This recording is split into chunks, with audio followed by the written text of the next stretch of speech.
tu es mon ami. Sois béni mon roi, sois glorifié, sois magnifié. Merci mon roi Seigneur de parler au travers de moi, de dire ce que tu as à dire, de parler Seigneur. Je suis ton instrument, je suis la bouche par laquelle tu veux passer parce que tu l'as créé cette bouche. Tu as créé la langue, tu as créé mes cordes vocales, tu as créé cette capacité à parler et tu veux parler. Je te laisse diriger et faire comme tu l'as décidé. Au nom de Jésus-Christ. Amen. Le Seigneur a mis à mon cœur de vous partager un message à partir de 1 Jean chapitre 4 verset 9. Amen. Je répète, 1 Jean chapitre 4 verset 9. C'est la version Summer qui dit ceci. Voici comment Dieu a manifesté son amour pour nous. Il a envoyé son Fils unique dans le monde pour que par lui, nous ayons la vie. Amen. Le Seigneur, pourquoi il m'a mis ça dans mon cœur? Quand il m'a mis ça dans mon cœur tout à l'heure, il m'a dit de vous dire ceci. L'amour de Dieu, quand Dieu aime, il faut voir Israël comment il a agi. Comment il a agi. Quand Dieu aime, il bénit à outrance. Amen. C'est quelque chose qu'il faut comprendre. C'est ça qui m'a mis à mon cœur de nous partager ce soir. Quand il aime, il bénit à outrance.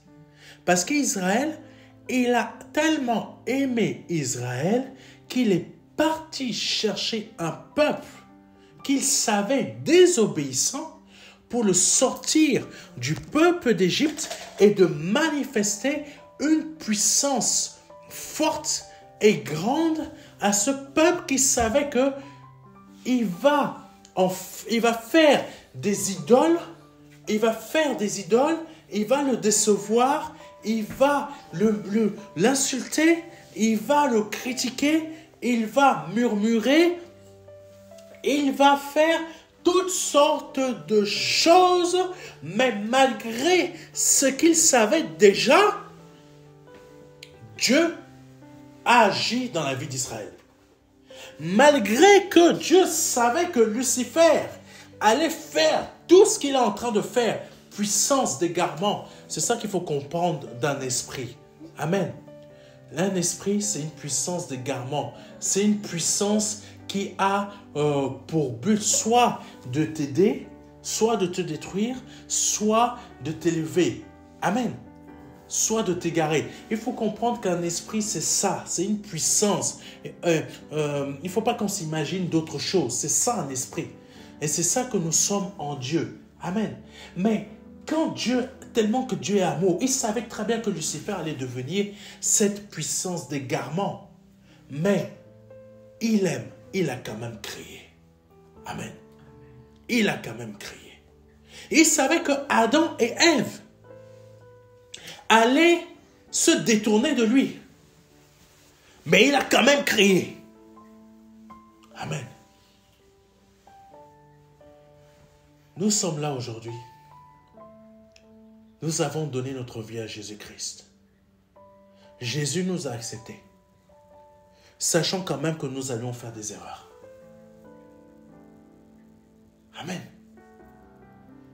Mais il y a une chose qu'il a faite qui est merveilleuse. Il a manifesté son amour pour nous. Et il a envoyé son Fils unique que malgré nos erreurs, nous puissions quand même changer. Amen. Changer.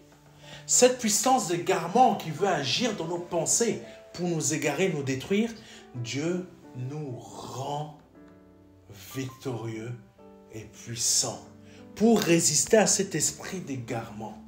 Cet esprit d'égarement qui peut agir au travers de nos collègues, des membres de nos familles ou dans nos propres têtes. Amen. dans nos rêves, dans ce qu'on peut prendre comme une vision ou dans nos pensées, réflexions. Amen. Mais Dieu nous rétablit toujours dans sa vérité parce qu'il nous a envoyé son Fils unique dans ce monde. Amen. Mais cet amour-là, il avait déjà manifesté en Israël. Et il a sorti un peuple qui savait que ce peuple va pécher contre moi, ce peuple va m'énerver. J'imagine qu'il y a des anges qui allaient voir l'Éternel et qui lui disaient, mais pas comme exactement Job, hein? Satan est parti le voir. Et il disait à Dieu, fais-lui ça, touche-le comme ça là, tu vas voir comment il va te maudire en face. Touche-le, fais-lui ça, tu vas voir comment il va te renier. Mais l'Éternel a quand même toujours, il a fait quoi? Il a provoqué son amour. Parce qu'il savait qu'en provoquant son amour, oui, Satan n'avait pas totalement... Vous savez, Satan n'a pas toujours tort. Hein? Il sait dire quand même une vérité, mais une vérité, comment dire ça? Une vérité avec intérêt, intéressé. Parce qu'il sait très bien ce qu'il veut faire. Amen. Il dit parfois des vérités, mais des vérités intéressées. Ça veut dire quoi? Des vérités trompeuses, à but de tromper plus tard. Mais Dieu ne peut pas être trompé par Satan. Il a dit, vas-y, touche à son corps, mais ne touche pas à son esprit. Dieu savait déjà que Job allait avoir un grand changement dans la vie de Job. Pourquoi? Parce que Dieu avait à nouveau provoqué son amour envers lui. Amen. Pourquoi chaque jour on doit changer? Pas on doit, pardonnez-moi, ce n'est pas les bons mots. Pourquoi quand on est conscient de cet amour de Dieu envers nous et qui provoque ce changement en nous, pourquoi on fait ça? Parce que Dieu provoque son amour en nous et on est réceptif et cet amour provoque le changement. Amen.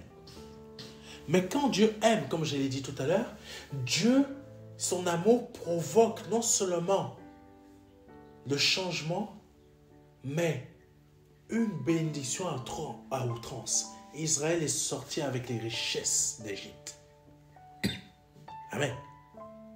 Malgré que Israël a dit à Moïse, on était mieux là-bas en Égypte. Même si on était sous l'esclavage, tu nous as emmenés ici, devant la mer là, on ne peut pas, valait mieux qu'on reste là-bas. On va tous crever là. Mais Dieu a encore fait quoi? Non seulement il les a libérés par des prodiges et des miracles, non seulement quand ils sont arrivés devant la mer, Dieu a fait quoi encore? Il a provoqué, à cause de son amour, un tourbillon de feu. Je prie que par son amour qui provoque dans ta vie, dans notre vie, il crée une manifestation divine et visible dans ta vie, qui est ce tourbillon de feu. Amen. Et il ne s'arrête pas là. La mer Noire, il l'ouvre en deux. Amen. Et il ouvre en deux cette mer Noire, ou c'est la mer Rouge, mer Noire. Et pour que tu puisses passer et arriver à l'autre bord au territoire de Canaan. Amen. Amen. Que Dieu provoque par son amour des miracles, des prodiges, toutes sortes de bénédictions dans ta vie. Parce que quand Dieu provoque son amour, les bénédictions sont à outrance. Malgré qu'il sait que nous ne sommes pas parfaits. Malgré qu'il sait que demain, on va lui faire encore des reproches. Amen. Malgré qu'il savait qu'Israël a fait des reproches, il a envoyé les juges, il a envoyé des prophètes, il a envoyé ci, il a envoyé ça, il a même envoyé son fils. Et après que les Juifs aient tué, ont mandaté les Romains pour tuer son fils, il a encore béni. Parce que Dieu n'est pas une puissance d'égarement. Jésus qui est Dieu dans le Père n'est pas une puissance d'égarement. Il est une puissance édificatrice, une puissance de restauration, une puissance d'amour, une puissance de réconciliation. Amen. Une puissance créatrice. Parce que là où il y a un désert dans ta vie, Dieu, tellement qu'il est amour, il est une puissance créatrice. Et là, il a envoyé son Fils unique dans le monde. Pourquoi? Pour que par lui, nous ayons une nouvelle création, la vie. Il est une puissance créatrice dans notre vie. Il crée, par la vie, par sa puissance créatrice, il crée tout ce que tu ne pouvais pas imaginer avant. Amen. Il crée tout ce que tu ne pouvais pas obtenir avant. Il crée ce que les hommes ne peuvent pas faire pour toi. Amen. Parce que ce n'est pas un homme qui a sorti Israël de l'Égypte. Parce que quand Moïse pensait qu'il allait libérer Israël en tuant l'Égyptien, ça c'était l'humain. L'humain. Ce n'est pas un homme qui a sorti Israël de l'esclavage. C'est Dieu qui a sorti Israël de l'esclavage. Parce qu'il a aimé. Par Jésus, Dieu nous a sortis de l'esclavage de la mort. Amen. De la sortie de l'esclavage de la dépendance. Amen. Il nous a sortis de l'esclavage de toutes sortes de choses qui nous manipulent. Amen. Qui font de nous ce qu'ils veulent. Amen. Sache que si tu es encore en vie, c'est parce que Dieu t'aime et qu'il te renouvelle encore l'opportunité soit de changer, soit de te donner à Jésus. Amen. Dieu ne renouvelle pas notre vie parce que nous sommes des super chrétiens. Aucun de nous n'est parfait. Aucun de nous n'a la capacité de lui être agréable. C'est son esprit en nous qui fait cela. Amen. Dieu, chaque jour, nous renouvelle son souffle de vie en nous pour que chaque jour, on ait encore la grâce de changer. Amen. Tu as encore l'opportunité de t'améliorer. Tu as encore l'opportunité de te retirer de ce péché, de arrêter de mentir, de faire croire telle chose à telle chose ou ça ou telle chose, peu importe, aux hommes ou à ceux qui t'entourent ou à ton entourage. Amen. Nous avons chaque jour l'opportunité de la part de notre Seigneur, non pas pour réussir un projet, devenir riche demain, avoir une maison, une deuxième ou une troisième ou une quatrième. Nous avons simplement la grâce d'avoir à nouveau l'opportunité d'aller dans ce changement qui nous emmène dans la sanctification. Amen. Amen. C'est pour ça que Dieu produit des miracles dans notre vie. Pour que par ces miracles, ces prodiges, nous allions encore plus dans la sanctification. C'est pas pour que, Seigneur, fais-nous encore du spectacle. Non. Par ces miracles, le Seigneur veut nous convaincre. Va encore plus dans la sanctification. Tu as échappé à un accident, c'est pas que tu as une bonne étoile. C'est pas que tu es dans le bien. Aucun de nous n'est bon. Aucun de nous n'est dans le bien. Il n'y a que Dieu seul qui soit bon. Dieu nous rend juste par son esprit. Sans son esprit, aucun de nous ne tiendrait. Amen. Ne résisterait dans son état où nous sommes. Aucun. Ça fait depuis longtemps qu'on aurait péché. Ça fait depuis longtemps qu'on aurait cédé. Mais parce que nous avons la grâce d'avoir ce très beau cadeau qui est le Saint-Esprit, que nous résistons. que nous résistons, que nous résistons, que nous résistons. Nous tenons face au diable. Il ne peut pas nous endormir. Amen. Nous résistons face à toutes ces personnes qui veulent nous détruire. Ils ne peuvent pas nous endormir. Parce que dans tout cet amour, Dieu manifeste sa grâce et sa bonté. Amen. Le fait que tu aies toujours quelque chose dans ton frigo, c'est parce que Dieu manifeste son amour. Amen. Le fait que tu aies un bon travail, un bon salaire, c'est pas parce que tu fais des choses bien, que c'est bien à la face de Dieu. Aucun de nous peut faire les choses bonnes à la face de Dieu. C'est parce que Dieu manifeste, c'est des conséquences de son amour. Amen. Amen. Parce que Dieu est une puissance créatrice, une puissance restauratrice, une puissance qui éclaire, une puissance qui libère, une puissance qui détruit le mal, qui fait fuir les ténèbres dans notre vie. Amen. Une puissance qui rend inefficace le vaudou, la sorcellerie, la puissance maléfique, peu importe son visage, peu importe ce qu'elle est, peu importe ce qu'elle représente. Dieu est tout ça à la fois. Amen. Quand le dévoreur veut te détruire, Dieu est cette puissance qui le fait fuir. Parce qu'il vient avec toi dans la vallée de l'ombre de la mort, dans la vallée de l'ombre de la mort, pour te faire sortir de ce tunnel. Amen. Il est celui aussi qui va maintenir tes pieds pour qu'elles ne touchent pas le sol. Amen.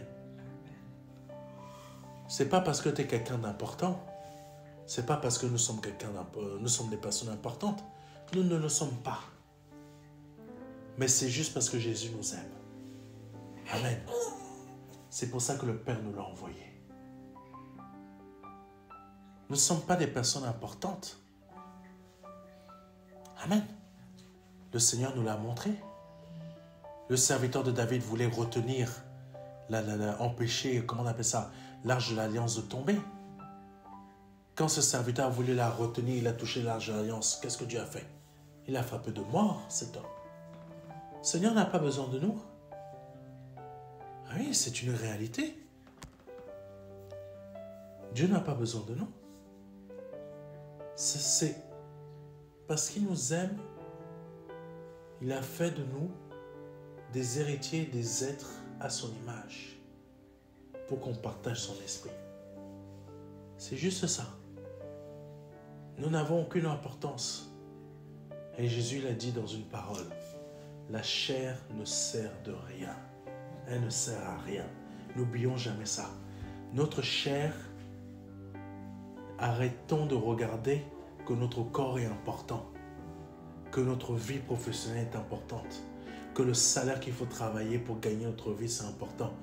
Dieu, au travers du Seigneur, a dit, la chair ne sert de rien. Seul l'Esprit vivifie. Amen.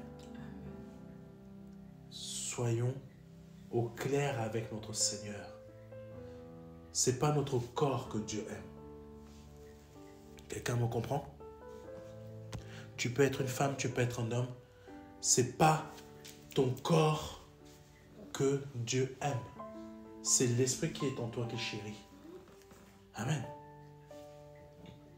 Amen. Il faut que nous puissions comprendre cela. Notre corps ne sert à rien. Et il ne servira à rien à notre Dieu. Il est juste une maison pour abriter son esprit. Amen. Sachons comprendre cela. Quand Jésus a livré son corps, il savait très bien que son corps n'allait pas servir à grand chose. Il savait que son corps n'allait pas servir à grand chose. Mais il fallait qu'il livre son corps. Amen. Perdons pas notre temps à vouloir être les meilleurs sur cette terre, mais rattrapons et rachetons notre temps à être sanctifiés. Amen. sanctifié. Voici ce que le Seigneur a mis à mon cœur aujourd'hui de nous partager. Que Dieu soit béni, que Dieu soit glorifié par le nom puissant de Jésus-Christ. Amen. Si vous souhaitez donner votre vie au Seigneur Jésus-Christ, je vous invite à répéter après moi. Seigneur, je te demande pardon pour mes péchés. Je te demande pardon pour mes offenses, pour tout ce que j'ai pu faire ou pu dire qui n'a pas été à ta gloire. Je bénis ton saint nom. Je me repens de tout ce que j'ai pu faire et je te demande pardon. Je demande qu'à cet instant, par le nom puissant de Jésus-Christ, s'il te plaît, pardonne-moi, libère-moi de mes offenses, libère-moi de mes péchés. Je reconnais que tu es Dieu, que tu es le Fils du Dieu vivant, que le Père t'a formé encore, qui t'a envoyé sur cette terre, que tu es mort à la croix pour moi, et que par cette action, je suis une nouvelle créature. Par le nom puissant de Jésus-Christ. Amen. Que Dieu vous bénisse. C'était le pasteur Serge Brun et à vendredi prochain. Amen. Amen.